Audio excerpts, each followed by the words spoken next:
Let's begin. I want to welcome everyone to our Zoom call today. We pulled it together very fast. The reason why we're having this Zoom call is because we're in unprecedented times. To say that anti-Semitism is rising, I think, underestimates the problem. What people have been warning about, like me, like my colleagues, like our clients for the last 10 plus years, about terror-affiliated and terror-supporting student groups and professors on campus radicalizing American youth, is now materializing in ways that we only could imagine in our worst nightmare. We are all very concerned. And as attorneys at the Lawfare Project, we are dedicated to doing everything we can to upholding the civil rights of the Jewish community and holding universities accountable when they violate those civil rights. There's a lot of questions in the community. What are our rights? What is Title VI? What is free speech, and what does free speech not protect? What does the First Amendment not protect? Are they crossing that line?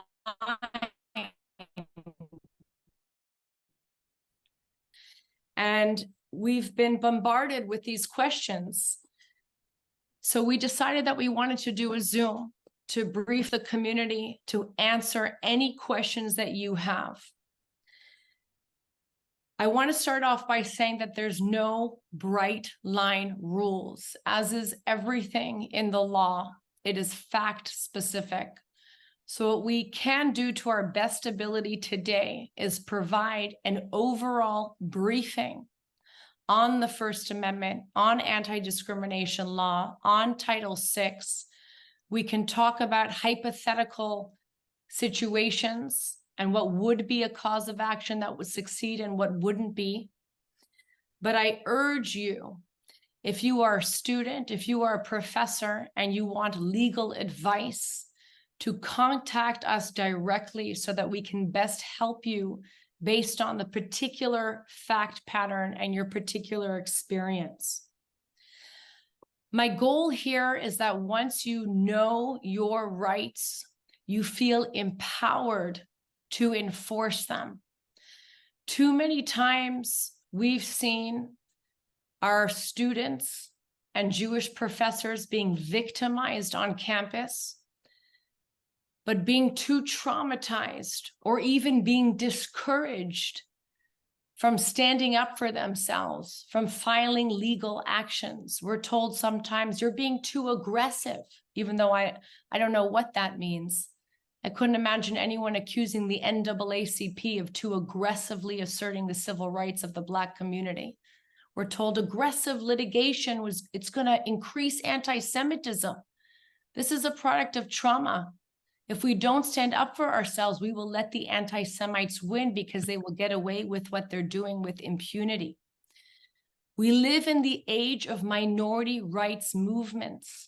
And the Jewish community is the oldest, most persecuted minority community in human history. We deserve to have our civil rights protected, and we deserve equal protection under the law as any other minority community. And now is a historic time. In fact, I have written and spoken many times about how not only unprecedented this time is, but how now is the time for a Jewish civil rights movement. So with that, I want to say one more thing before I turn it over, and this is so essential to understand, and I'm sure the attorneys at the Lawfare Project will repeat this. Litigation is always the last resort. First of all, sometimes administrations want to do the right thing. So it's imperative that we work with them to guide them what to do. You wouldn't build a house without an architect or an engineer. So too, you cannot be a Jewish student or professor on campus at this time without seeking legal counsel. You do not have to file a legal action. There's 1,001 steps before you file a claim, and hopefully you'll never have to file a claim. But the purpose of availing yourself of legal counsel, and we work with over 680 lawyers and 36 major law firms who have dedicated themselves to work pro bono for the Jewish community during this time, and who are excellent attorneys in major law firms. And the goal is to avail yourself of their knowledge and expertise so they can guide you. So number one, you don't make any missteps. And when you hear from Tzipora Reich, you're going to understand how eventually, if you do want to make a claim, there's so many things that you have to prove and show that you did in order for your claim to be eventually successful. So number one, you want to consult with counsel so you don't make any missteps. And number two, the other side has counsel. The other side is being advised, and they know exactly how to walk that fine line in the gray zone of what is allowed and not allowed. And to not avail yourself of somebody whose expertise to offer you to how to protect yourself on campus, I think would be a waste. And so I hope that after this call, the community is not only empowered, but we get over our trauma, or whatever it is that makes us believe that we don't deserve to have big guns behind us, and that there's something wrong with involving civil rights attorneys. Every single right, almost every single right that we enjoy in this great country of America is a product of a seminal civil rights case. Whether it's Roe v. Wade, which was recently kind of overturned, which at one point guaranteed a woman's right to choose to have an abortion, or whether it's Brown v. Board of Education that ended segregation in American campuses. We live in a society where impact litigation, civil rights litigation, is a necessary component of guaranteeing our rights as a minority community. And I believe that because it's unprecedented times, and because we don't have those cases to set the precedents that we need to guarantee our rights on campus, that we have a moral duty to bring these cases, not just to deter the behavior that we're seeing, but to ensure there are consequences for this type of behavior. And there's nothing wrong with that. Every other minority community behaves that way. So I'm going to turn it over, first of all, to Tzipora Reich, who will introduce herself. But again, the main purpose is for you to be able to get your questions answered. So what we've done is we have an open chat. And if you have a question that you would like answered, and I will do my best to ensure that questions will be answered at the end of the presentation, please put them in a chat, and not directly to me, but to everyone, so everybody can see your questions, so the questions are not duplicated. So with that, I will turn it over to Tzipora Reich, who I have to say, we've worked together, and I am just in awe of how incredible she is and how much knowledge she has about Title VI, about anti-discrimination. I've seen her firsthand.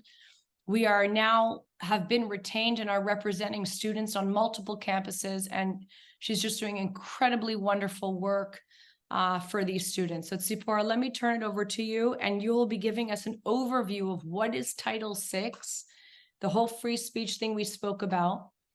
And I'll turn it over to you. Thanks, Tzipora.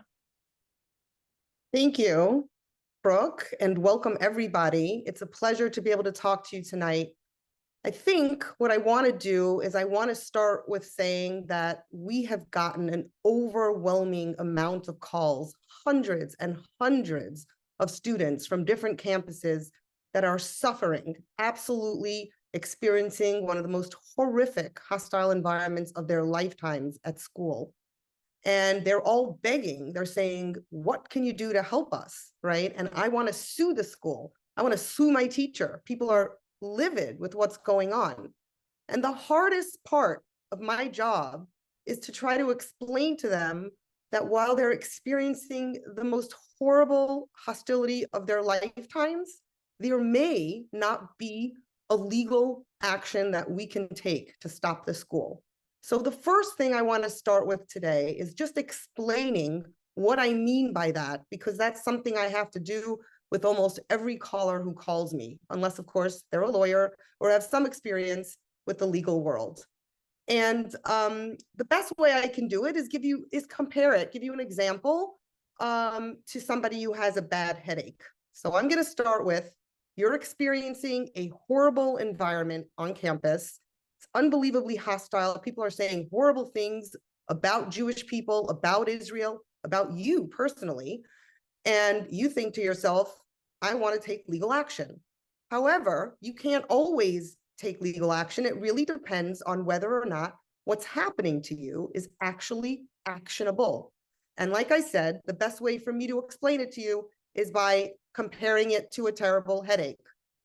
The fact that somebody has a terrible headache, just like the worst headache ever, does not mean it's actionable, meaning it does not mean the doctor can give you surgery and fix the headache. Sometimes you have a condition and it's a horrible condition and there really is nothing to do about it. On the other hand, sometimes you could have a headache that's not even so bad. It's nowhere near as bad as a terrible headache, but the doctor looks at your brain scan and says, oops, I see a little tumor there. I can just take that, it's actionable now. I can take that tumor out and make you feel better. So the reason I use this example is because I want you to understand that the pain you're experiencing as a result of the hostility on your university campus, which is happening, I suspect, to everybody in this audience, is not an indicator as to whether or not you can take action. You could have the worst hostility ever, but the cause of the hostility is not actionable. There is nothing to do about it. On the other hand, you could have not such terrible hostility on campus, but the cause of that not such terrible hostility is something in which you can, there is something where you can take legal action, and you will not know the difference. I'm going to try to explain it a little bit, but it's very difficult unless you're a lawyer to really figure out what the difference is. It has nothing to do with how much hostility there is. It has everything to do with whether or not the cause of the hostility allows us to take action. So my recommendation right off the bat is, if you are experiencing hostility, and if you hear what I say today and try to think about what I say and think to yourself, you know, this may be actionable, give us a call and we will help you determine whether it is or isn't, because that's what we're experts at. We're lawyers. We can evaluate and we can tell you whether or not you can take action. So now the $64 million question is, when can you take action, right? Okay, so what I'm going to do is, I'm going to start by saying something that some of you know, but some of you don't really know, or you can't really believe. And that is that this country 100% protects hostile, horrible, offensive, terrible, anti-Semitic speech. However, right, just because that speech is protected, it doesn't mean that sometimes when depending on what is said in the speech, there is a way to make it actionable, okay? So in this country, we have a federal law called Title VI. It's a statute, and what Title VI essentially says is that it's illegal for any institution receiving federal funding from discriminating based on, race, sex, ethnicity, national origin, all of that. And first of all, let me say that applies to every college in this country, because almost every college, if not every college, receives some federal funding, even if it's just in the form of, grants from the government to students. That's federal funding. So it applies everywhere. You don't have to worry if you go to a private school, Title VI still applies. And the purpose of Title VI, just to be clear, is to make sure that since the government is helping the school is allowing all the students on campus to have an equal opportunity to avail themselves of whatever the college has to offer. So what that means, let me just start with that. Whatever the college has to offer, not just education. So for example, if your college has a gym on campus, then you have a right to use that gym. If your college has a tabling policy about tabling for your group, you have a right to table, right? It's not just you have a right to the educational classes. You have a right to any resources that the school offers everybody. And here's the key. The key is that if the school itself deprives you of the right, or another student deprives you of the right, and the school does not remove the student or stop the student from depriving you of that right, then you have a cause of action. Then it's actionable. So let me give you an example, right? Let's say, and I use the gym as an example because I don't want to use classes. That's a little more complex, but I'm going to start with the gym. Okay, you have a right to use the gym on campus. Let's say you show up to the gym. There's horribly offensive signs all over the gym saying, Palestine's a genocidal state. All people who believe Israel's a genocidal state. All people who believe, and in Israel and support Israel are genocidal people. Just really horrible things. And in fact, they're standing right out the gym with signs also saying horrible things. The question you have to ask yourself is, can I still walk into the gym and use the gym? Yes, you can, right? They're standing outside, but they're not blocking the door. There's signs all over, so it's extremely unpleasant, but yet you can still walk in the gym. There's nothing to do about that, right? That's not actionable. Let's compare that to a situation where you show up to the gym and they form a human chain to prevent you from going into the gym. Now they're saying, Israeli supporters should not be able to work out. They should be fat, right? Something horrible like that. And they have a chain in front of the door. Then you can't get in. And obviously now you're being deprived of a right, something at the school, an educational resource, which in this case is the gym that the school is giving you. You cannot avail yourself of that. Now that may be actionable. However, and this is the most important point of all this, right? The school is not psychic. They have no idea what's going on in the gym, right? Of course, they're not going to come and try to help you. It's your obligation to immediately call the school and say, hey, I'm trying to use the gym, and there are students that have created a human chain and are blocking me from entering the gym. You need to help me.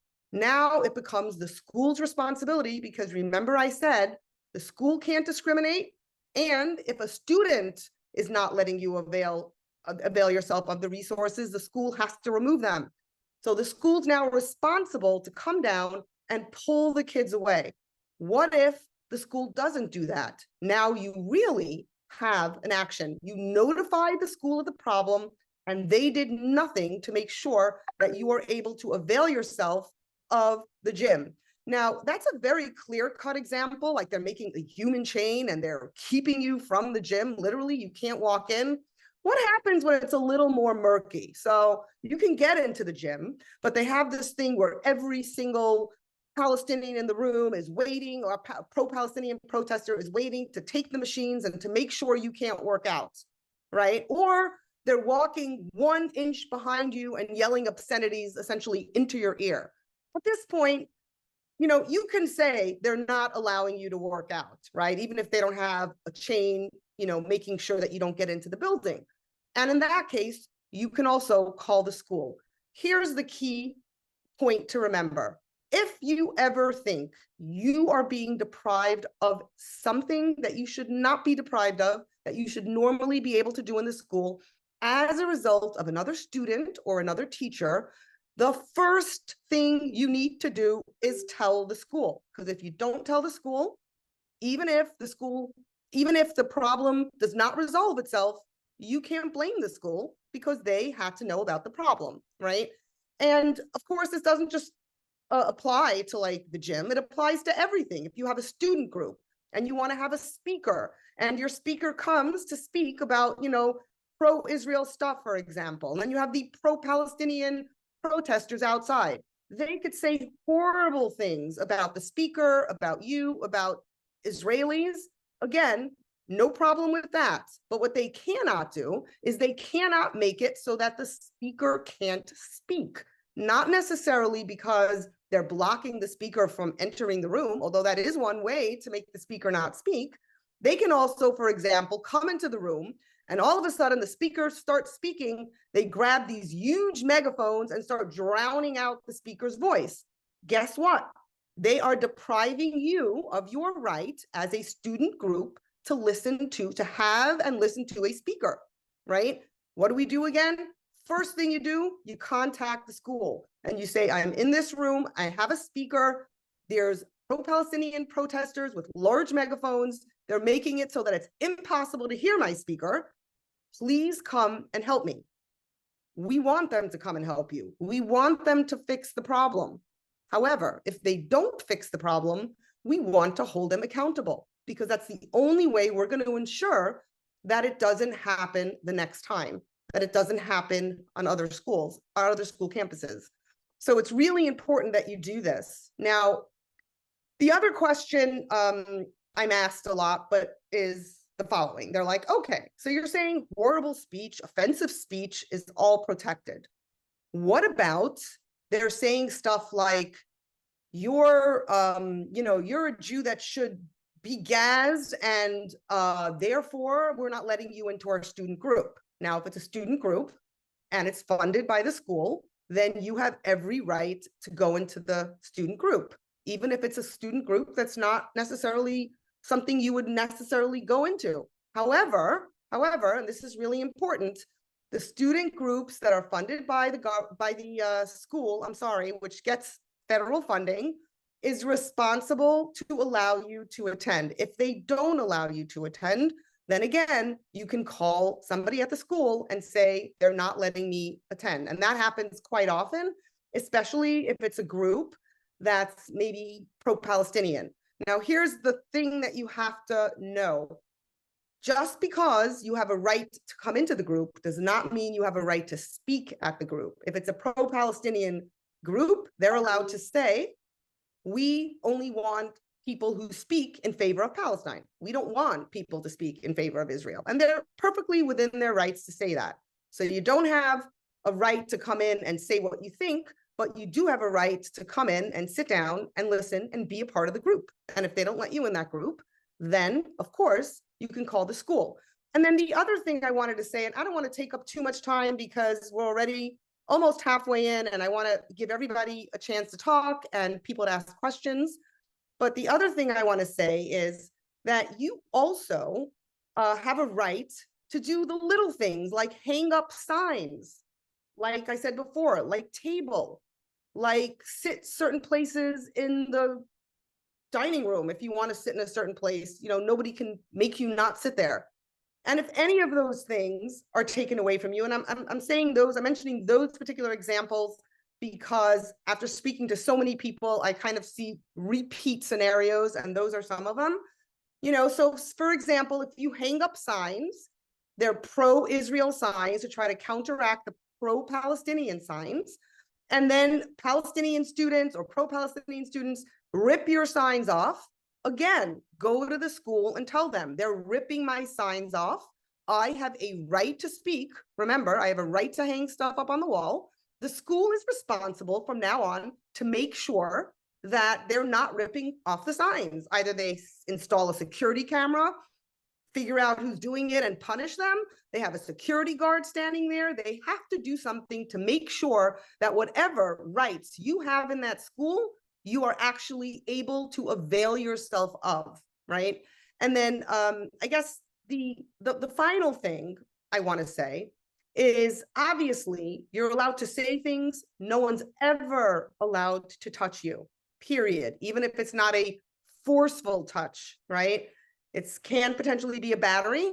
Obviously not if it's a mistake, but if it's intentional and they touch you to push you or to move you away, of course, immediately, number one, always, like I said, give the school notice, call the school, let them know what happened. And of course, number two, talk to somebody to find out what your rights are. And the last thing I want to say, and I'm saying this for myself as much as I'm saying this for everybody else, we are in horrible times right now, unprecedented. It is so actually kind of depressing, right, for all of us. A lot of students that I've talked to have said, look, when all these protests go away, that's not the end of it for me. I literally saw my close group of friends standing there pumping their fists, yelling anti-Israeli, anti-Jewish, sentiments. And I feel like I lost all my friends. It's horrible. And I want people to take a moment and to think about their own feelings, their own suffering, and get the help they need, because this is not an easy time for everybody. It's okay to grieve. It's okay to feel your own pain, even if something horrible, like you haven't been physically assaulted, hasn't happened to you. Thank you. So if I could just add, actually, there was a couple more things I wanted you to touch on. So can you talk a little bit about the difference between speech that is offensive and speech that legitimately makes a reasonable person fear for their safety, which is, I think, what is happening now, as well as the combo of speech plus action, which is what we saw, for example, at Cooper's Union, and how that plays into whether or not you have a legitimate cause of action. So here's what I mean. Thank you for bringing that up. I didn't touch on it just because it's so much more of a complex topic, but I'm going to now get a little ambitious and try to explain this.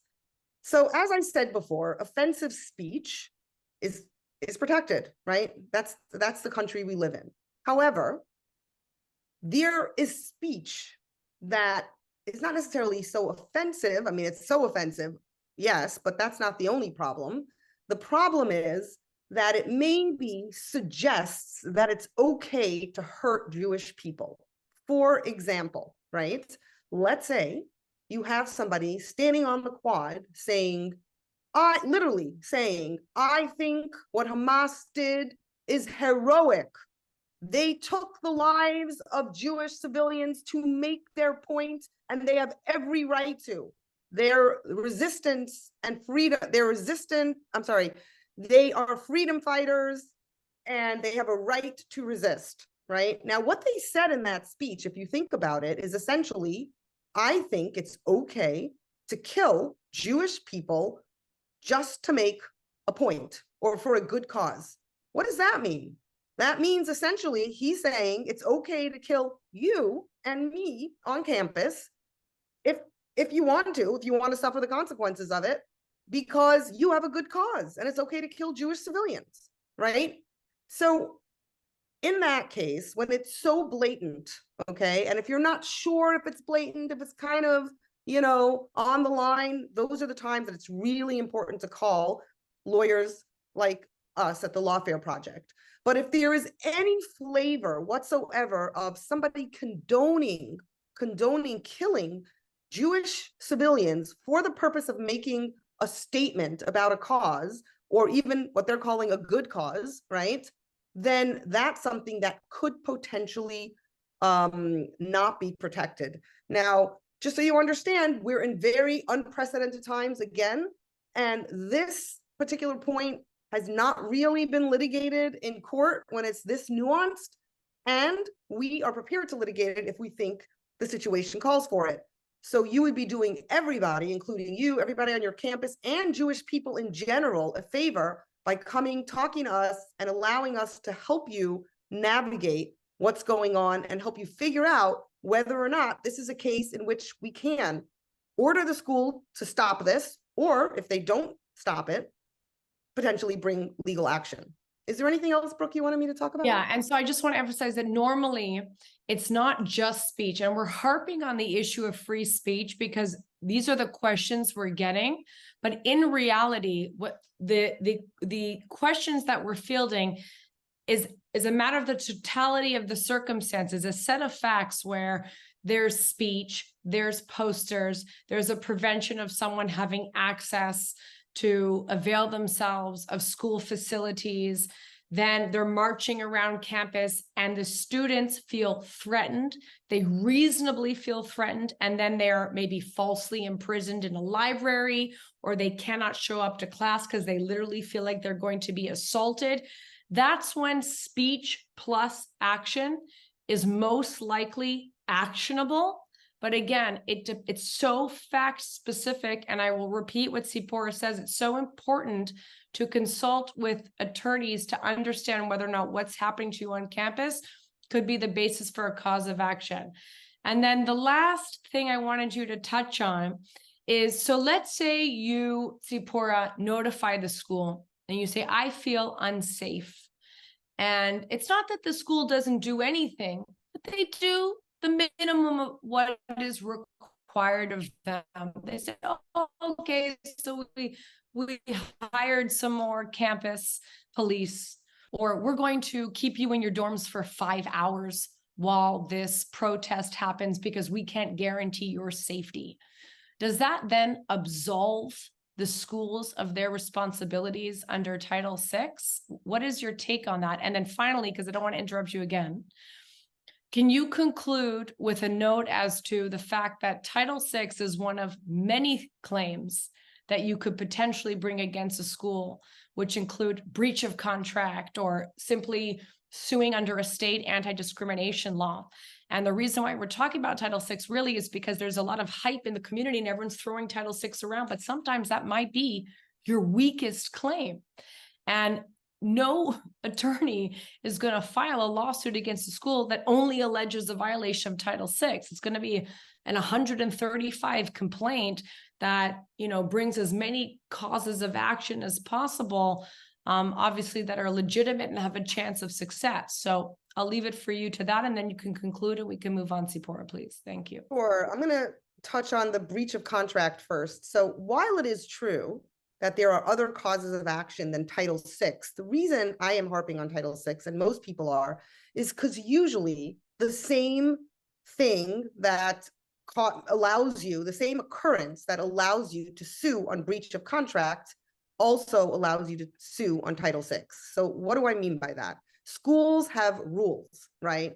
Those rules, for example, are that you are not allowed to discriminate against another student by preventing them from availing themselves of, the student group, for example, right? So that, and if they breach that, remember I gave you the example of what happens if you go into a student group and they're like, sorry, you're not invited, and it's a student group that's funded by the school, they're not allowed to do that, right? That would be, it's the same occurrence, and it would be both a breach of contract because their rules say you're not allowed to do that, and their rules echo Title VI most of the time. So usually we end up bringing both of those as causes of action, but it's really just the same thing. However, there is one point that I should probably point out.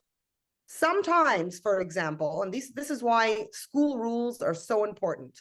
School rules are important, and they have to enforce those rules equally. Okay. Again, this goes back to Title VI, though. Title VI requires you to do that. Almost everything at some point goes back to Title VI, but there are other causes of action as well. But it is important to note that there's a lot of rules that every school has. So let's say, for example, and I've seen this a lot, you come and you try to post posters, and the DEI office, will come out and say, no, you can't post posters there. The rules say that you can only post posters, somewhere else, right? A day later, guess what's on that wall? Pro-Palestinian, pro-Hamas posters, right? They're not enforcing their rules, because maybe that is a rule, right? But if they're not enforcing those rules equally, they're discriminating against you. Or I've also seen, let's talk about posters some more, they tell you, nope, you can't post posters there. Look up the policy, because guess what? Sometimes you can post posters there. And forget about anybody else also posting posters there. They're violating their own rules. Their rules say you can post posters there. You tried to post posters there, and they told you were not allowed to. So anytime you are denied doing something that you want to do, right? Let's say you want a table on a Friday, and they tell you, well, you can only table on Wednesdays and Thursdays. Look up the rule and make sure they're purposely trying to make you not table on Friday because there's a pro-Palestinian protest and they want to help those protesters. So, you don't table and get your story out at the same time they're protesting. So always check those rules. And then again, there could be a breach of contract. But most importantly, it's about policies. If they're telling you you can't do something, the first thing I would do is look up the policy. And if you can't find it, write to the school and say, you're saying I can't do X, Y, and Z. Point me, please, to the policy that says that, right? And then we can move on from there. They might say, we don't have a written policy. Guess what that's code word for? Call the Lawfare Project, call and talk to an attorney, because they don't have that policy. It's just a verbal policy. Oh, and when did they ever make that policy, right? Now it starts getting a little fishy, right? So unless they can point you to a policy and you see the policy is correct and you see that they're enforcing it equally, right? Unless you see that, it's time to, of course, tell the school, but also call an attorney to see if they can help you evaluate what's going on. The other thing, Brooke, I'm so sorry, I forgot what it was. If the school does only the Oh, minimum yes. required and that the harassment continues. Right.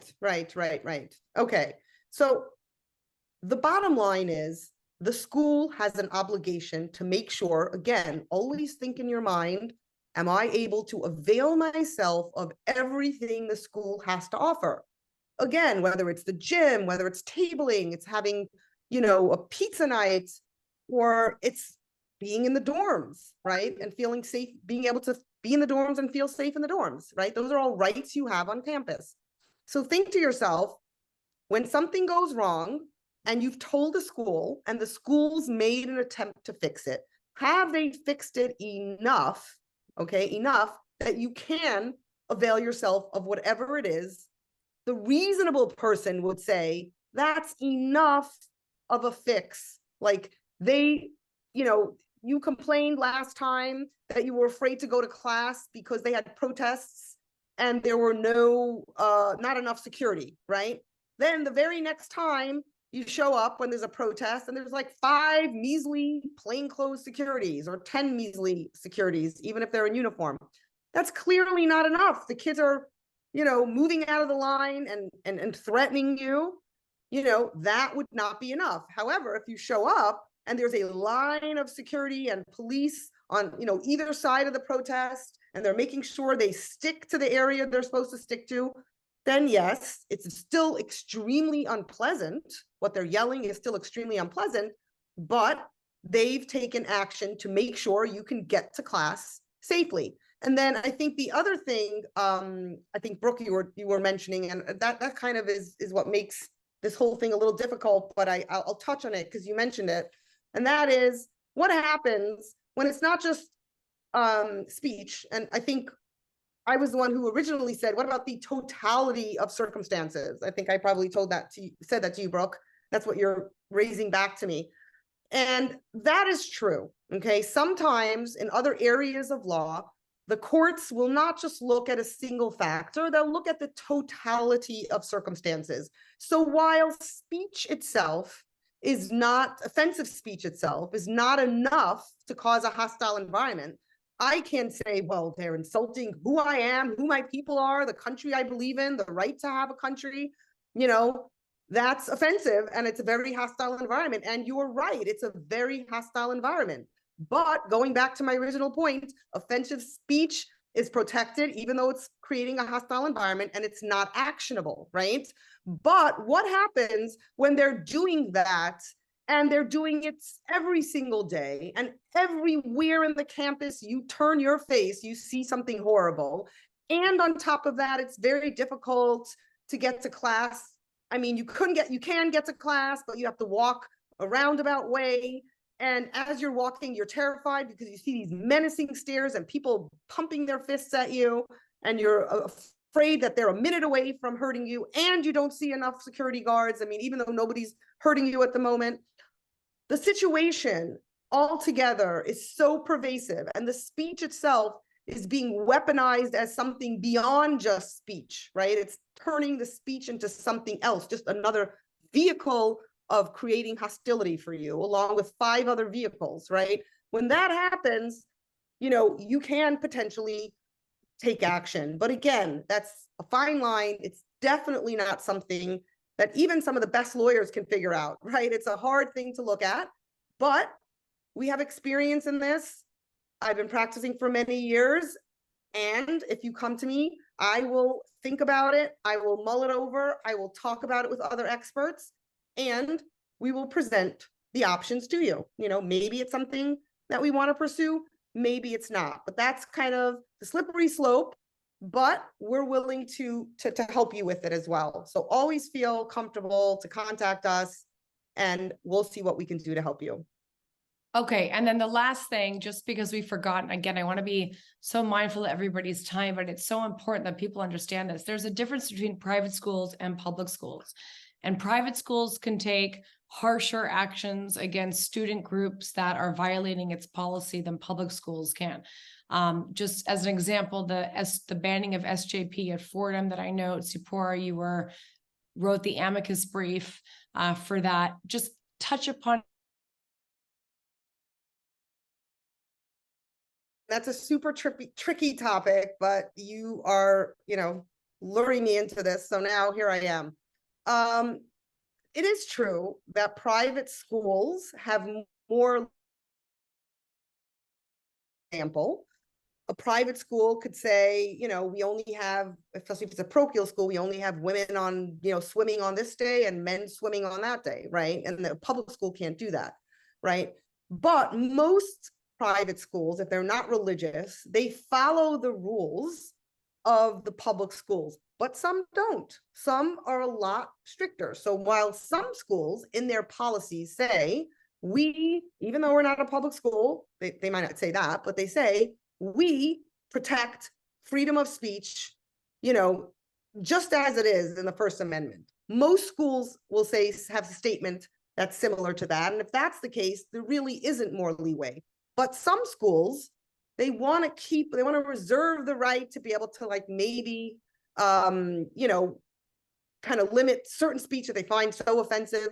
And so they won't have that language. They will have language in there that says, if we find speech to be extremely obscene or extremely offensive to the point that, people feel like they don't want to show up to class or something like that, the public school can't say that, a private school can. So I think the point to take away from what Brooke just said is that if you go to a private school, it becomes all the more important to read the policies of the school, to make sure that the policies are not as stringent or or loose, however you want to define it, as the public schools. In other words, see what your private school says. They may have rules that does not protect all speech, but I am saying that most private schools do. So there's not that much of a difference. In the case of Students for Justice in Palestine and Fordham, their rules were a little different. And as a result, we were able to argue successfully that they should not be allowed to operate on campus. The Students Justice for Palestine sued and they won. And then Fordham appealed it. And we were one of the organizations that worked on an amicus brief and a brief to give the court our opinion. And a number of other organizations did as well. And fortunately, that was overturned. And Fordham was allowed to say that Students for Justice from Palestine cannot function on our campus. Can we do that on a public campus? Not as easily, unless we show other things. And that gets into a whole other topic unrelated to, just a regular student group, but the terrorism aspect. So I think that's a really good segue actually to Gerard, because it's not just that SJP is some grassroots student group or Wool Palestine, for example.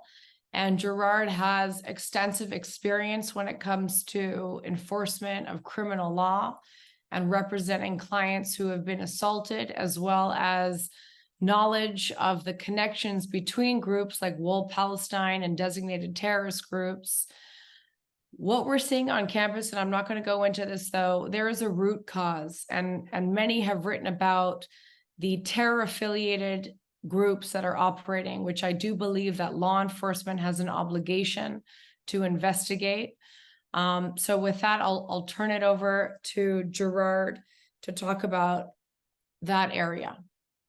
Well, thank you, Brooke, and thank you, Zipporah, for that great overview of Title VI and other causes of action available.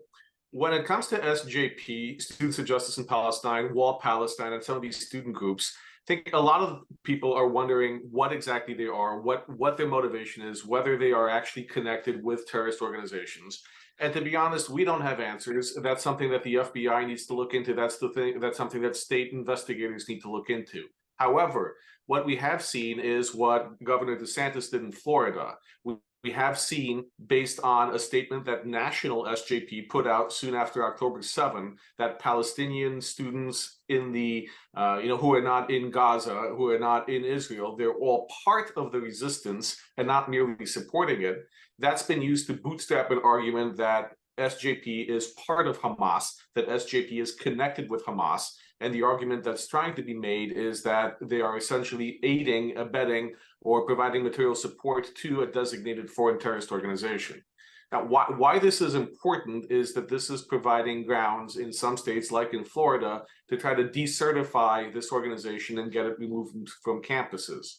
I have to say, in all transparency, this is more of a stunt, a political stunt, than as something that'll hold weight on appeal. Because the way Florida did it, they were careful to say that they're disbanding national SJP chapters, but essentially the same students could reapply as a student organization and they'd be given priority to reapply. Why? Because you're running into the First Amendment. If you're just automatically saying these students cannot be a student group, that's something that would be challenged successfully in court. So what Governor DeSantis did in Florida is he provided a mechanism through the department, through the state, where these student groups could essentially still remain student groups if they reapply within their school under the school rules, just not under the flag of national SJP. Is this something we could see done elsewhere? Absolutely. That's not something that you could do through private litigation. That's something that requires essentially going to the state and asking for them to do this, or going to college campuses themselves and pointing out to administrators the connections between national SJP and Hamas, as well as other designated terrorist organizations, and pointing out that these connections are sufficient, or have been sufficient in Florida, for example, to decertify that student group. We're seeing connections between some of these student groups and other terrorist affiliates. We all know that Layla Khaled, who is a member, a leader, listed as a leader of a designated terrorist organization, the PFLP, she's been invited numerous times to speak remotely to students on campus. Now, this again speaks to a connection between student groups and terrorist organizations in the Middle East. This is not illegal. You're allowed to speak to bad people. You're not allowed to propagandize for them. You're not allowed to fundraise for them. You're not allowed to carry out their instructions. And this is where it gets tricky, because we do need government investigation. Private actors don't have the resources that governments do to pinpoint those connections between these groups, these students, these faculty advisors, and these terrorist organizations. We do know from social media, from publications, from what we see on college campuses, we have students who travel to the Middle East. We have professors who travel to the Middle East. They meet with people that are despicable. But this is something that we don't have the opportunity to look into. All we can do is press the government and demand answers, demand investigations. Why are these people meeting with terrorists? What's the communication with terrorism? Is any money changing hands? Are there instructions that are being exchanged and followed? These are all questions that need to be asked. And what we can do as lawyers is press the government to answer these questions, to look into it, to investigate, put pressure on the Department of Justice to investigate.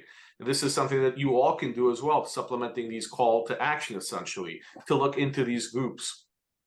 Now, we've also seen a correlation between funding coming from some Middle Eastern countries and an increase of anti-Semitism on college campuses. This is something that's been looked at and is being looked at. It's not to say that there's causation. We need proof that there's causation.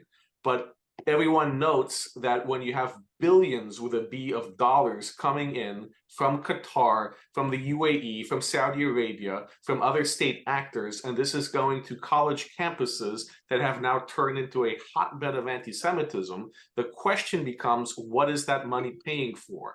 And there are two ways to get at that. One of those is through private litigation.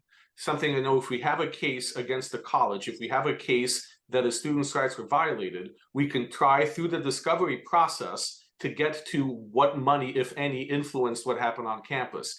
Did foreign funding pay for the activities that caused damages to our clients? Now, that's one way that you can go about getting that information, is through private litigation. The other way, again, is through advocacy, through government action. This is something that the government can investigate. There are laws that require schools to disclose foreign gifts, money that they receive from foreign government, from foreign actors. These laws have not been adequately enforced. We have seen misreporting of billions of dollars, and this is something that needs to change. Now, the irony is Congress is aware of this. There are at least a dozen different bills that are looking to amend legislation to require more detailed disclosure. That's a competition of bills that gets nowhere. So we need concerted action, and that's one of the things that the Lawfare Project is looking to do, to educate our elected officials on the best way to move forward to identify what foreign funding is coming in and what it's doing. Because none of the laws that are written right now require schools to disclose what they're doing with that money, just that it's coming in. And this is a problem. The problem is we don't know with certainty whether that money is paying for the chair of a department that espouses propaganda that's anti-Jewish, if it's going to fund SJP activities, if it's going to fund anti-Semitic programming on campus. We just don't know what the money's being used for. So that's something else that the Lawfare Project is working on, to identify what's happening. Now, SJP and Wall Palestine, for those of you not familiar with Wall Palestine, in New York City a couple of years ago, there was a student named Nardine Kiswani. She wanted to start an SJP chapter at CUNY, the City University of New York, but her desire to take action was a little more aggressive than what even SJP allowed. So she was not given a charter to an SJP campus, so she started her own group within Our Lifetime Palestine. This group was responsible for some of the same horrific activities that you see on many other college campuses, the chanting, the speeches, the harassment of Jewish students. But where Wall Palestine is different is they didn't just stay on campus. They marched on city streets.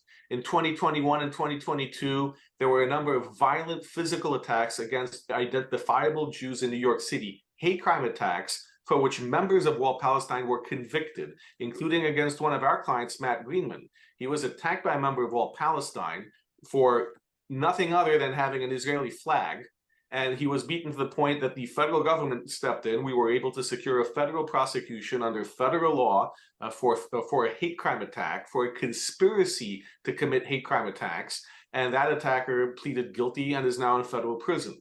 Other attackers, people who attacked, some of these things may be familiar to, Joey Borgen, Blake Zavetsky, also attacked by members of Wall Palestine.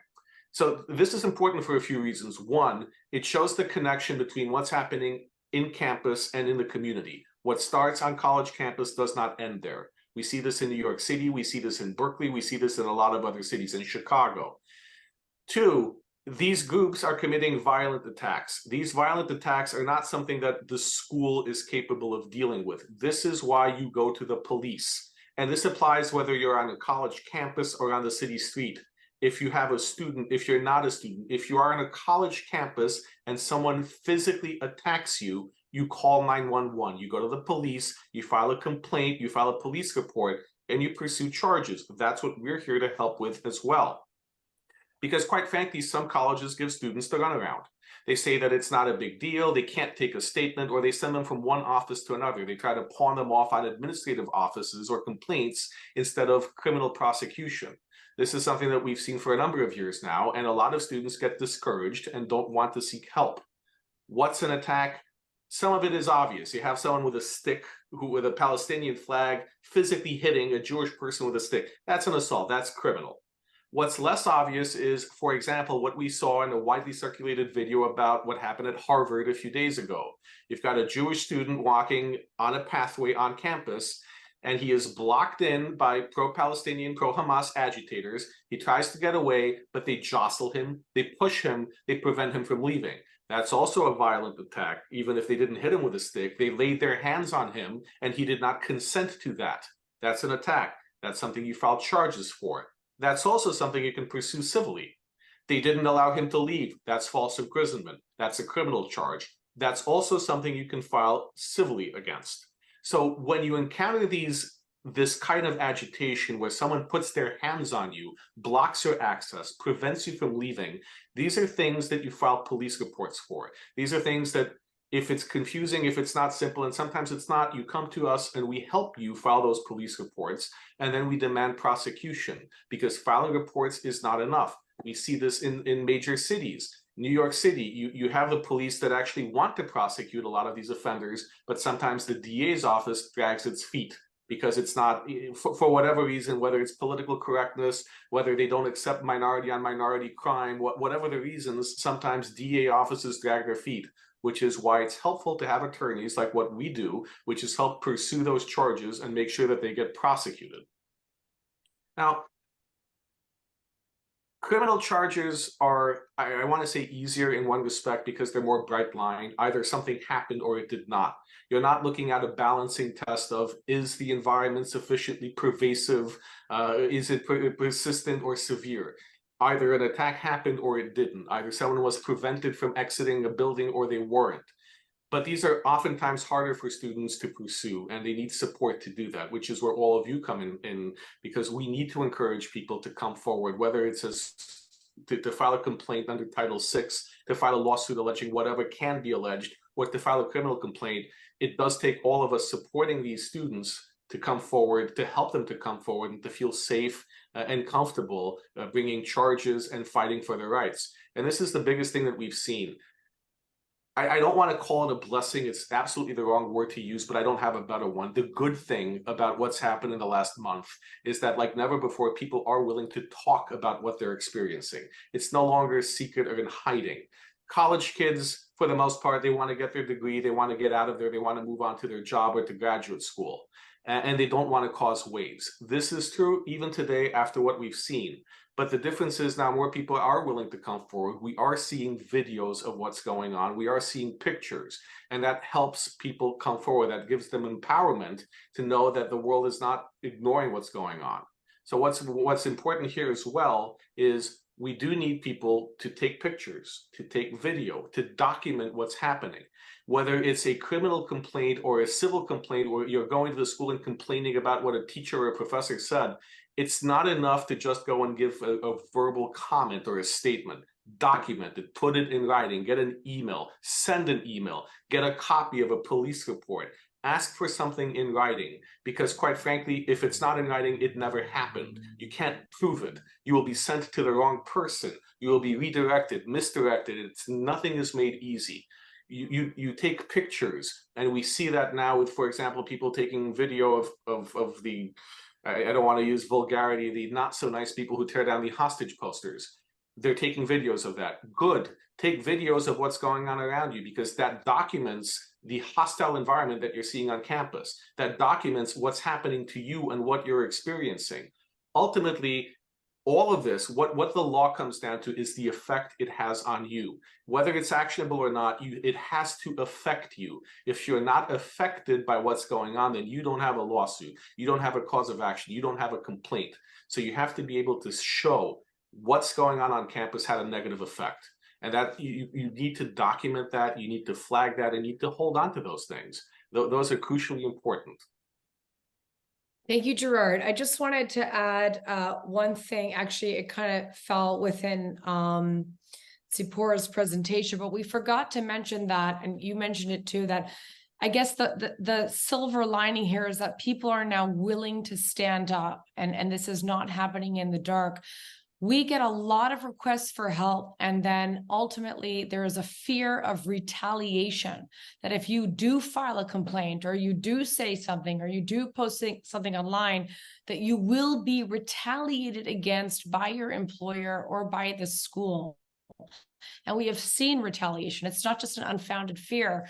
And Tsipora, correct me if I'm wrong, but retaliation is actionable.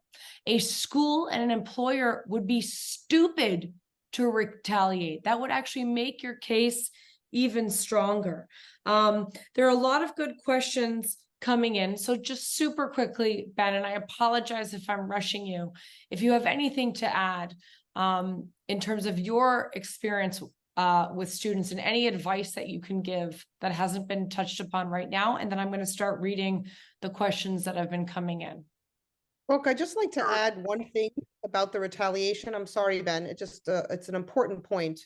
So if you're afraid to file a lawsuit because you're afraid of retaliation, like if you're a faculty member, you're like, if I say they're discriminating against me, then maybe they'll fire me. Well, first of all, if you file that claim, then at that moment, it becomes less likely, way less likely that they're going to fire you because they know how serious of an action that is to take against you. So they're not going to fire you. It's unlikely. And if they do fire you, then you have not just a discrimination claim, you also have a retaliation claim. It makes your claim much stronger. So there's never really a reason not to file a claim. If you're being discriminated against, file the claim.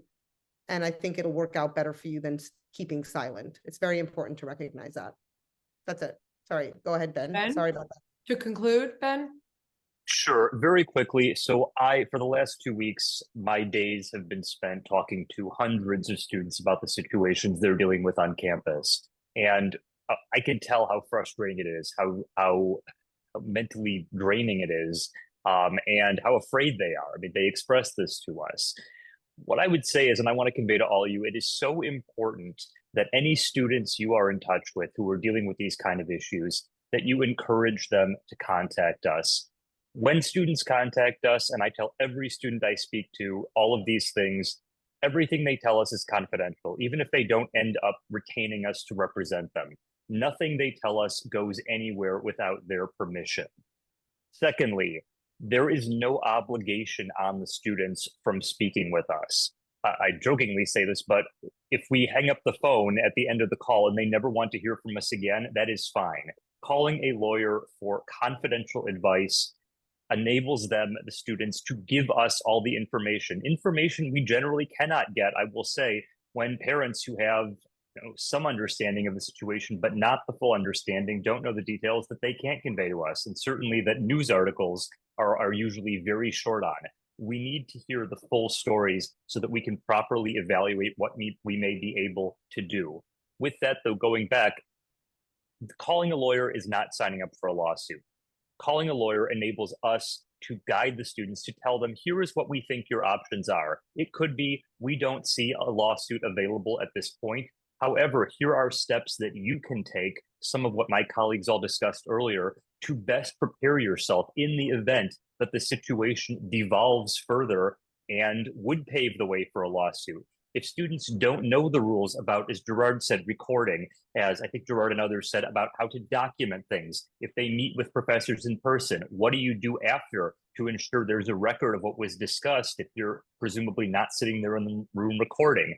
We help these students every single step of the way so that, whatever the outcome is, they are best situated to deal with it. One other, and I also just want to add to that a lot of students are also afraid that they will somehow make the situation worse if they complain. I honestly, we've never seen that. So I just want to convey, if that's what you're hearing, this is something we simply aren't seeing. And if we don't act on this, there is not going to be any solution to these problems. One more slightly tangential, but I think relevant. I recently worked with a group that is organizing major donors to universities to put together a list of demands that these donors can approach university presidents with. Essentially, if you want me to continue supporting you, and I am significantly supporting you, here are things I want you to do. We worked on these to ensure that they do not call for actions that would be legal violations, such as implicating the First Amendment and things like that. If any of you are donors to institutions, or donors, please contact us, because aside from the legal front, I think the financial fight is quite effective, can be quite effective, and we work very hard to put this list together of things that will actually have great potential to actually make a difference on campus, separate and apart from lawsuits. Thank you, Ben. So I want to just tell everyone, first of all, that we will be providing a summary in writing of everything that we've gone through here. So do not worry if you didn't catch some new nuance of the law, we will be providing it for you. We'll also be putting all the contact info on the meeting chat. In fact, actually, Michelle, why don't you, so everybody can see it. And before we go to the questions, I just want to emphasize one thing that Ben said. They are testing us. They are testing law enforcement. They are testing the administration to see what they can get away with. And those of us who have been monitoring what's been happening on campus are seeing it didn't just happen overnight. They do something, they see the reaction. They do something else, they see the reaction. They are emboldened now because they see that we haven't reacted aggressively and strongly enough. We have to force the administrations to act. That is why it is incumbent upon us to ensure that the behavior that we have listed, which is actionable, which is unlawful, which is criminal, have consequences or it will continue. I know that is obvious, but it has to be said. Okay, so let's go into the questions. Oh, I'm on the wrong thread. Hold on. Okay. So, and LP, feel free to choose some questions too, because there's a lot of them. One of the questions that was asked is about the curriculum that in general is biased and is anti-Israel. And what can we do about that? And I'll give that to Tzipora. Maybe you can talk about the need. I can't remember the terms we were using before. I remember we were having a conversation about the duty of the school to provide both sides, both perspectives. Is there anything that can be legally done about the fact that the classrooms are being used to spread anti-Semitic and anti-Israel and anti-Zionist propaganda? So, okay, first of all, I think it's really important to point out that exactly that, these teachings, these anti-Semitic, anti-Israel teachings in schools is what laid the fertile ground for what's happening now. This didn't happen overnight. For a number of years, they're saying all these horrible things about Israel. They're radicalizing and propagandizing the students. And then suddenly when a thing like this happens, they explode. What can we do about it? Well, in this country, we're always balancing rights, okay? And one of the rights, along with free speech, is academic freedom, meaning teachers are allowed to teach what they want to teach, pretty much within some basic limits, right? And that's problematic because what has happened is that we've had a lot of teachers, and we believe it's because of foreign funding coming in from, anti-Israel countries in the Middle East to the schools. And when they give that money to the schools, they have strings attached and they say, put this person in your ethnic studies department, put this person in your gender studies department, right? Or your women's studies department or whatever it is. And these are people that are coming with the purpose of spreading this anti-Israel rhetoric, of propagandizing the students, right? What can we do about it? Well, first, Gerard talked a little bit about how we're trying to change the law to force the schools to have transparency about what they're doing with the money, right? But aside from that, what can we do right now? Here's the biggest thing, and I don't know how many teachers, professors we have on here, but here's the deal. The school may have to let the anti-Israel professor spew her rhetoric. However, they are breaking the law if they don't allow the pro-Israel professor to say his thing. The problem is we have hundreds of anti-Israel professors that are happy to speak up, and we have almost zero Jewish professors that are willing to stand up. I have spoken, and I have spoken to many, many Jewish professors at schools and have said, the pro-Palestinian narrative is this. It's being taught in class. Why don't you get up and teach yours? And if they tell you you can't teach yours, guess what we'll do? We'll sue the school because they have an obligation to allow both teachers to speak their mind. But because the environment is so hostile for Jewish professors who speak up, unfortunately, a lot of them don't want to speak up. here's what you could do as Jewish students. You could support these Jewish professors. You can stand up now, encouraging and emboldening Jewish professors to do the same thing, right? This is the time to do that. We're students, we're standing up for our rights.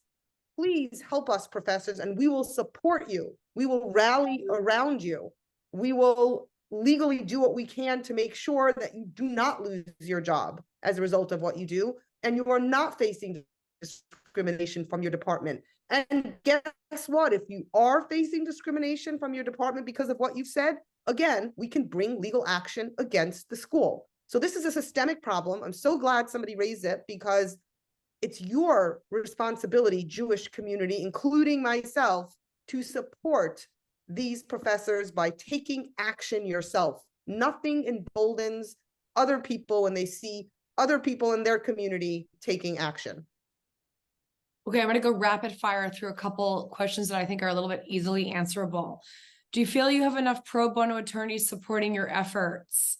How can we reach out to colleagues to get on board? We do. We not only do we have so many attorneys, hundreds literally, and dozens who have contacted us offering their services, and huge major law firms availing, offering their pro bono departments. The issue, and I'm speaking frankly right now, is intake. That in-house, we are receiving so many requests for help that we need to hire more staff to sift through an intake, to speak to every student that calls us for hours, to take down all the facts, to advise them, to determine if there is a cause of action. And once there is, no problem filing it. Absolutely, we can file it. That's not the issue. It's the intake. And then let's say there isn't a cause of action, or they don't want to file a lawsuit. Remember, lawsuits are always the last resort. We hook them up with pro bono counsel to advise them every step of the way. So again, they don't make any missteps, so they feel that they're protected. We got questions about, how do I know what the student code is? We will hook you up with an attorney who will read the student code for you, who will advise you what your rights are on campus.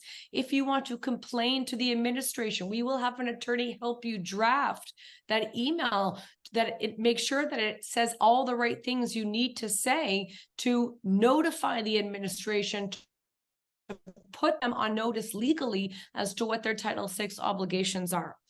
Okay, next. Sorry, Brooke, if I may, I Yeah. just want to chime in quickly and say, we do have a wonderful network of attorneys. We can always use more.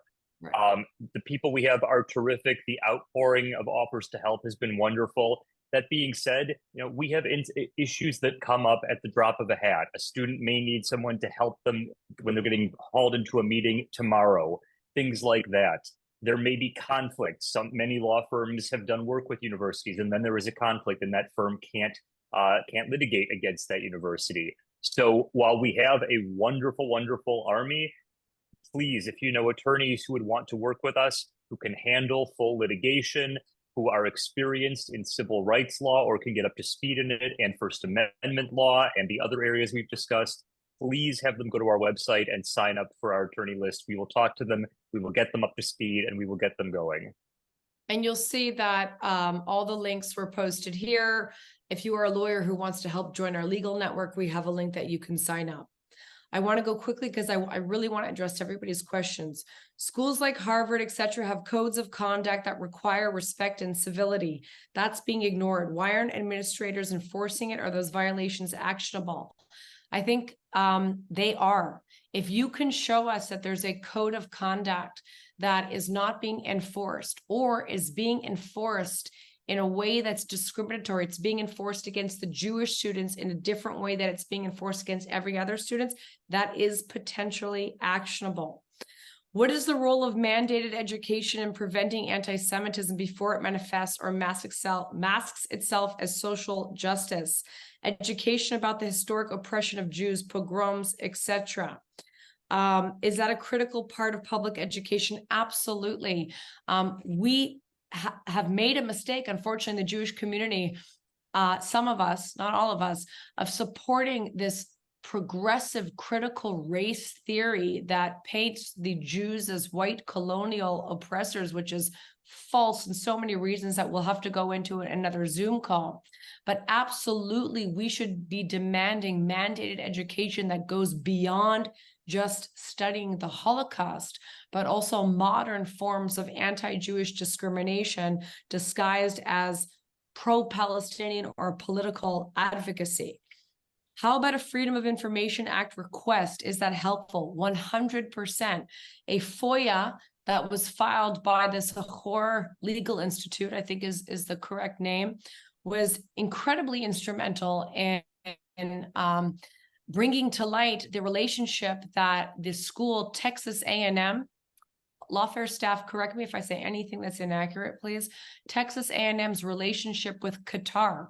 And it was because of that FOIA that really disturbing things are coming to light about how Qatar, which is the #2 state sponsor of terrorism, is funding not just education within the United States, but campuses, American university campuses in Qatar that are doing things like funding nuclear research and other such things that might pose a major national security threat.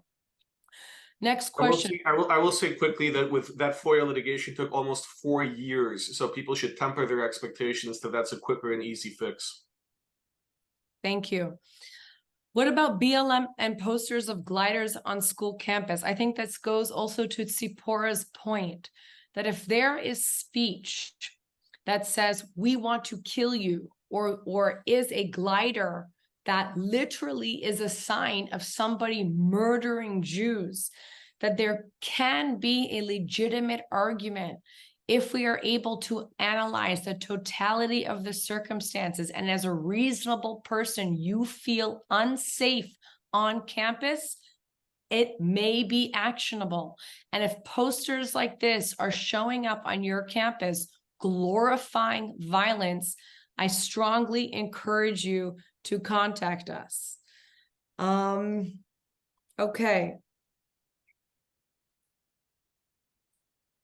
All right, somebody asked about a Muslim Student Association posting on social media that pro-Israel persons attacked and stabbed a hijab-wearing student, but it was not verified. I want to stress, and again, I'm not going to get into the legal of it, there's a difference between publishing generally false, inflammatory information and defamation, libel. If you are publishing, and I have seen this actually just today, I was speaking with a student where they published false and defamatory information about the student, named the student by name, posted a picture, said this student did XYZ, and it was defamatory, it was false, it was untrue, and it was negative. It tended to adversely affect his or her reputation.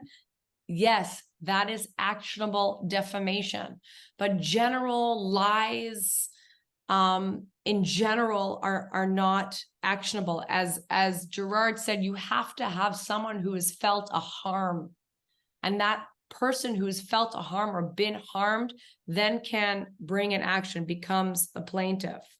Can Lawfare staff help me a little bit, please, if you see that I'm missing questions that you think that you can answer?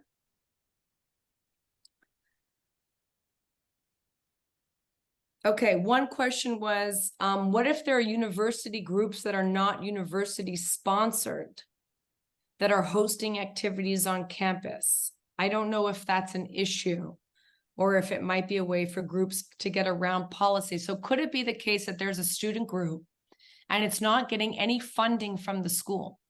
I think the question is then, would Title VI apply? Does the school still have the obligation to ensure that that student group is operating within its code of conduct, or can the school still exert authority if that group, if it's not funded by the school, is contributing to a hostile environment or otherwise doing something to violate the civil rights of a Jewish student or professor?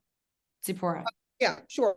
So first of all, that goes back to the policies of the school. You have to look at the policies of the school and see how these groups are allowed to operate. If they're violating any of the rules of operation, then you report it to the school and the school has to get rid of them. In addition, right? It doesn't matter if you call yourself a student group or you're just somebody who's a student on campus, right? You're not necessarily a student group.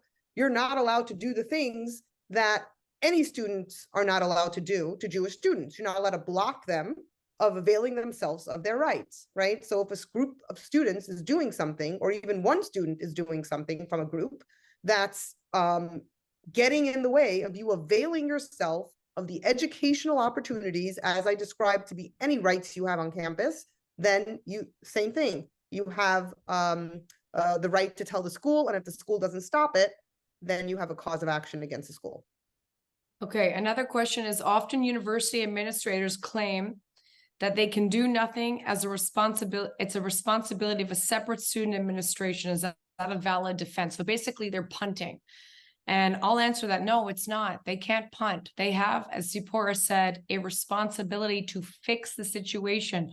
Once they are notified that a student or a professor is not able to avail him or herself of the campus like everybody else can, they cannot say, well, it's not our department. They have an obligation.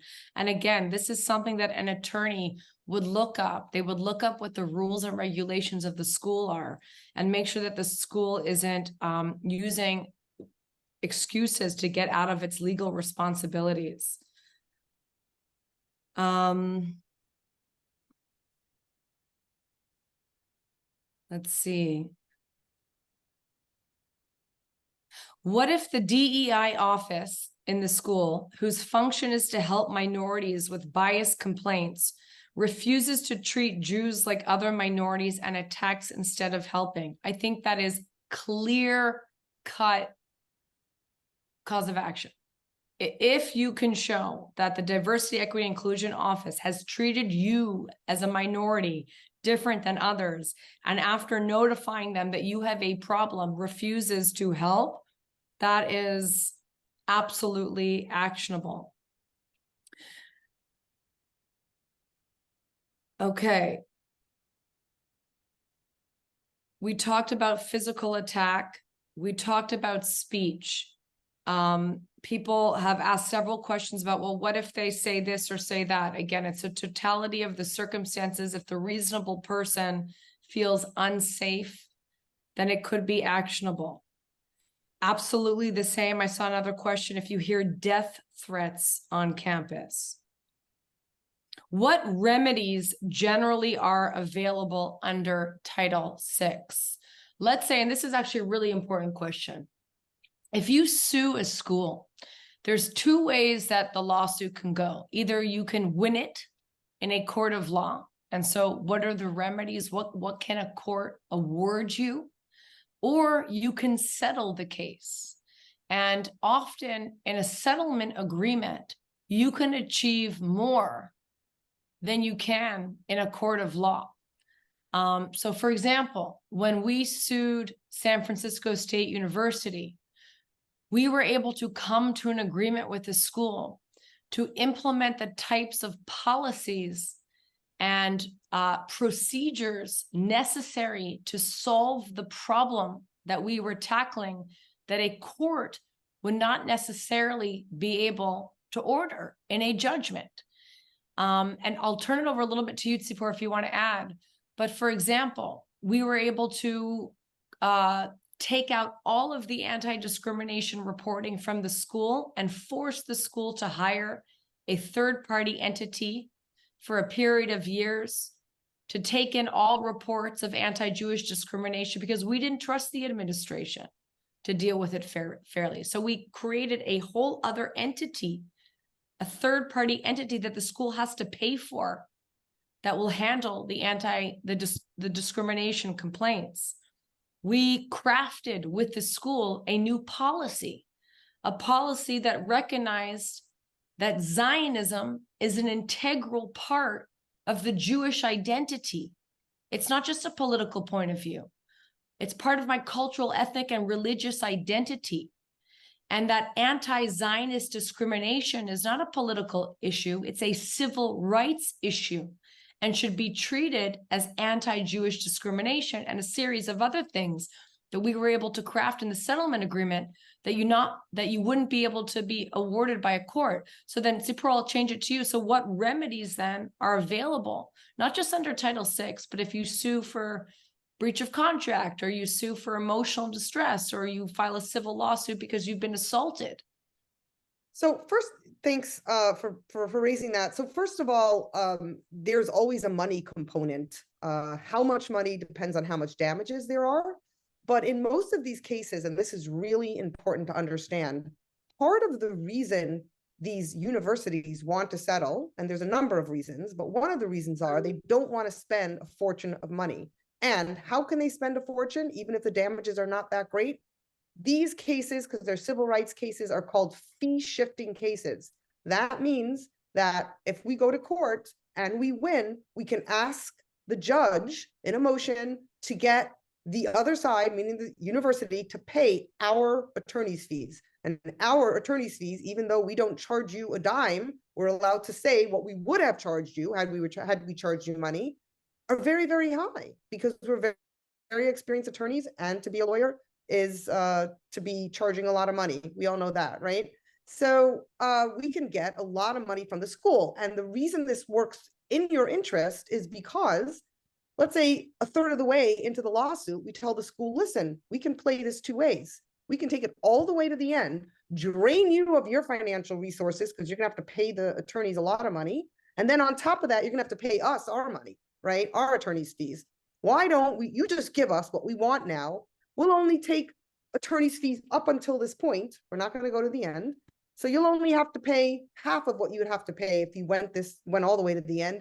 And what it gives us is it gives us the ability to decide what kind of remedies we want on campus. And the great news for you is, if you're a plaintiff, we rely on you to tell us what you want. If you tell us, I want to make sure that all the teachers have to get this particular kind of training, not just anti-Semitism training in general, but this very specific, we will work with you to find an organization, or we do the training ourselves, that train these professors on the exact kind of topics you want them trained on.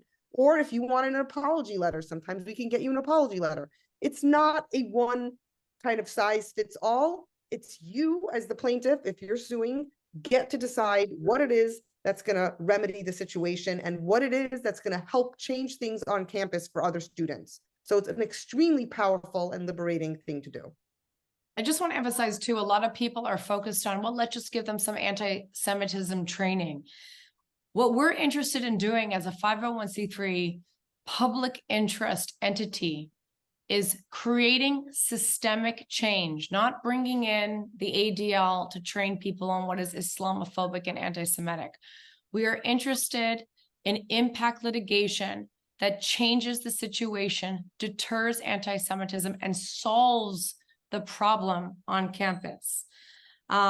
Somebody posted a poster here saying, what about an organization advertising a non-engagement policy with Zionists? This is exactly what Zipporah was talking about. You cannot have a student organization saying no Zionists allowed. You cannot have a student fair saying we exclude Jews who have a particular political position. That is anti-Jewish discrimination. That is treating Jews differently. That is giving Jews a political litmus test as a precondition of whether or not they can participate in school activities. Someone says, I heard that doxing is illegal. Is that true? I'll turn that over to Gerard. But if by doxing, and there's a couple definitions, but my understanding is that there are these, and I think they're fabulous, the trucks that are going around with pictures. My kids just came home, so I apologize about that if you hear them in the background.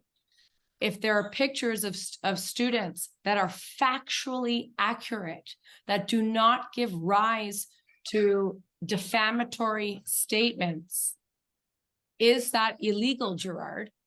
I think Ben has been looking at this issue just now, and I think he's the best one to answer, if you don't mind. No, not at all. So, well, doxing would not really apply to the, for example, the trucks going around on campus. mean, doxing really does refer to posting people's personally identifiable information online. As Brooke said, I think if a truck is going to run on campus and posting publicly available statements these students have made, posting their pictures and saying this person signed on to X anti-Semitic petition, yes, that's fine. They did it. They did it publicly. To the question about doxing, so doxing is not across the board illegal. There is no federal law about doxing. There are, I believe it's about 11 states now that do have certain laws that prevent doxing. Most of those do relate to specific occupations. However, California, for instance, has a much broader law about doxing, which basically makes it illegal to put this type of personally identifiable information online if you are intentionally placing the person who you are doxing in reasonable fear for their safety, if you're causing this person unwanted physical contact, injury or harassment. And it also, in general, doxing can implicate states' harassment laws. It can implicate cyberbullying laws, things like that. Again, I know this isn't the answer everybody wants to hear, but the devil really is in the details with these situations. So if a situation of doxing comes up, by all means, come to us and let us know. When we see organizations like Canary Mission, though, putting up the statements that students have made, that's quite different, I think, than putting up information about where they live and putting a target on their back so that people can go to their homes and hurt them.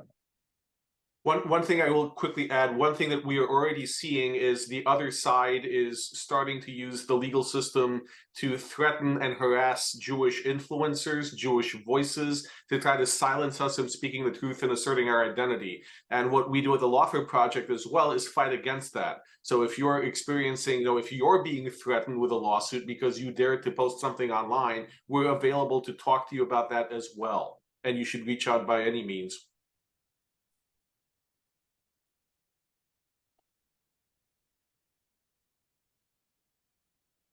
Brooke, I think you're still muted. Brooke, you have to unmute yourself. Sorry. I feel like we've answered most of the questions. And if I haven't, I apologize.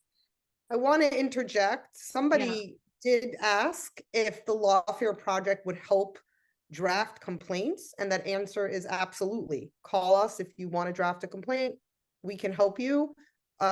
We may discuss the kind of complaint that you want to draft and what you want to make, and then help you decide whether or not it's the best route, because there's often more than one direction to go, and that's our job. But ultimately, whatever it is, we can help you with that.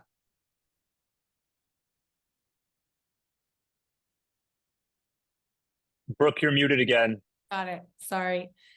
Okay. So in summary, there was actually just one more question that I think we should summarize. I'm trying to find it right now, but somebody asked about a union, that Jews are feeling that they're not welcome, that they're excluded, and they're leaving en masse from unions. Are there potential causes of action there? Do you want me to answer that? Sure. Okay, so this is uncharted territory a little bit. Unions have a lot of obligations, and that depends on what the bargaining agreement says and what their bylaws say.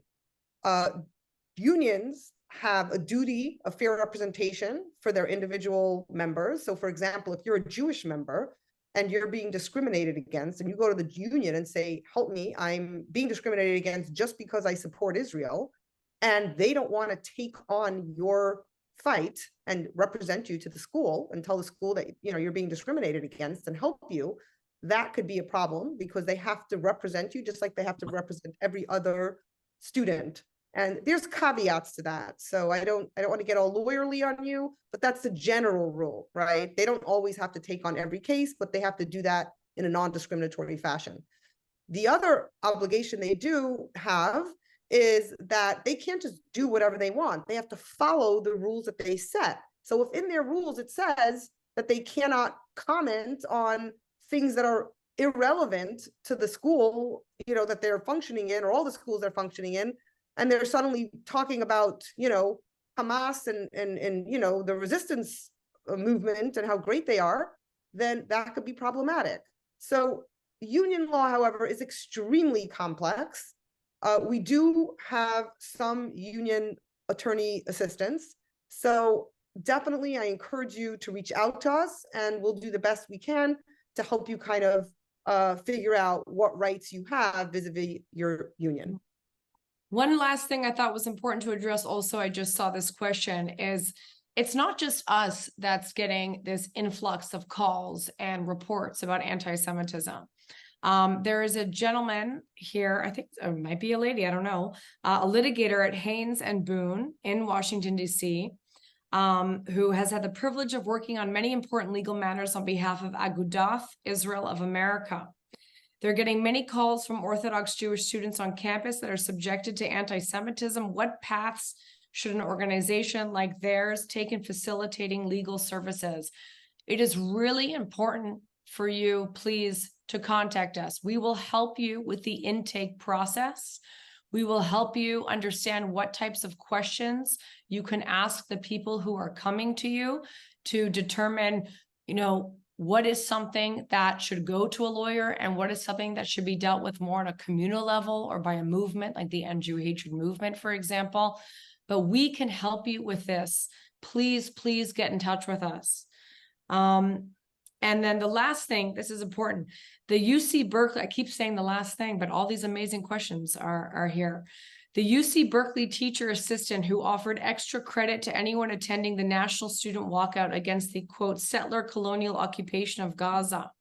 The administration then fixed it by adding additional options to choose from to get extra credit. Can anything be done to hold this teacher accountable? Supor, you want to take that too? Sure. I'll take that. So essentially, remember we talked about the fact that a school cannot be psychic and know what's going on. You have to tell the school what's going on. So what happened here is a classic example. The teacher did something that she was not allowed to do. Essentially, she's offering extra credit by being pro-Palestinian. And what if that's not who you are and you don't want to do that? Now what? You can't get the extra credit, right? So somebody told the school about it and the school took action. If they take action, that's what we want. They fix the problem. And if they don't take action, then we potentially have a cause of action against the school, right? So either way, you win. It always pays to But it notify also the school. depends what kind of action. So I don't know how the school fixed it. I'd like to know some information. If the school said you can get extra credit for going to a pro-Israel rally, and They did. Okay, It says that in the question. and that's appropriate. Right. They, not necessarily pro-Israel, but they gave them other options to get it. And that was an appropriate remedy. And therefore, there is no cause of action against the school. If they hadn't done it, there would be. Okay. And then finally, someone asked about lodging complaints with OCR versus suing. It's a very long question. I hope I just summarized it. I want to be really clear about this and then we can summarize. The OCR is a politicized office, in my opinion, and Gerard can speak to this more extensively than we do. We have an outstanding OCR complaint against Columbia University on behalf of our client, Jonathan Carton, who was spat on and called a dirty Zionist baby killer on the quad when he was walking across the quad at Columbia University 4 years ago. 4 years ago, this complaint is outstanding. And the Office of Civil Rights does not have any obligation to deal timely with these complaints. And they don't have the teeth as a court would. It is not the same when it comes to due process. I highly suggest right now that if you were to choose between filing an OCR complaint or filing a Title VI complaint with a court of law, I would 110% go with the latter. So with that, I want to thank everybody for their time. I know your time is so valuable. And I want to reiterate, our services are for free for the community. We have hundreds of lawyers and dozens of huge law firms who have volunteered to help you. Please let us help you. We are here for you. We don't bite. There's nothing wrong with contacting a lawyer, asking questions. 101 would probably be more productive than me reading off the questions from the meeting chat, but I hope that we fulfilled our obligation tonight. I'd like to hear back from you if you think that we missed the mark, if you think there's something else that we should include in these types of presentations, if you think it was helpful for a particular reason, please let us know, because we're going to continue this. And again, we're going to be sending out a written summary that you should feel free to pass on to people in your community so that they feel empowered. So with that, good night. Am Yisrael Chai, and I'm fully confident that we will win this battle. We are an eternal people. We have defeated our enemies throughout history. The only question is this: will we be able to unify, coordinate, and cooperate together within the Jewish community? This is not a competition. There's no room for, I always mispronounce this, sinat chinun, for interchinam, sinat chinam. Now is not the time for interorganizational competition.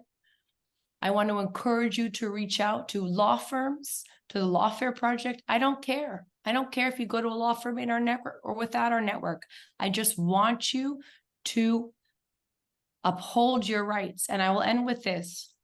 And this is so essential, that we have placed this burden on Jewish students to be pro-Israel advocates. We've defined their Jewish advocacy as being pro-Israel, that they have to defend a foreign state, they have to memorize pamphlets about national security, foreign policy. They basically have to get a law degree to understand how to defend Israel. It is not the responsibility for Jewish students to defend Israel, but it is the responsibility for Jewish students to defend themselves. This is a civil rights issue. This is not Israel-Palestine. A political issue is being used as an excuse to commit horrific civil rights violations against our people. It is typical scapegoating.